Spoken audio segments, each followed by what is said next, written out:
Hope you guys are doing with this.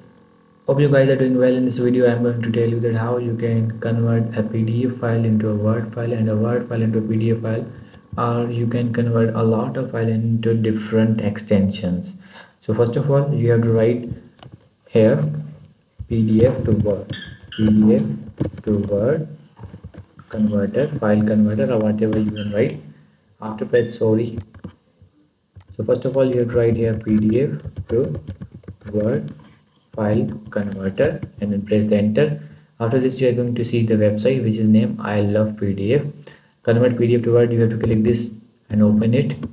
After opening it, you have to simply select your file, which file you want to convert. Select PDF file, and then I'm going to choose my PDF file which I want to convert into a Word file. Let me select this one. After selecting this one, open it, let it to be converted, and then click on the convert to Word. Apply, continue without OCR, and simply your PDF file is converted into a Word file and it is ready to use.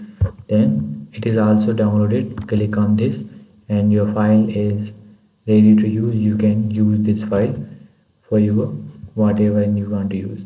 So I hope you understand this video, and this video is going to be very useful. You can also convert a Word file into a PDF and a PDF file into a Word. You can convert these both files. So I hope this video is going to be very useful for you guys. See you in the next video.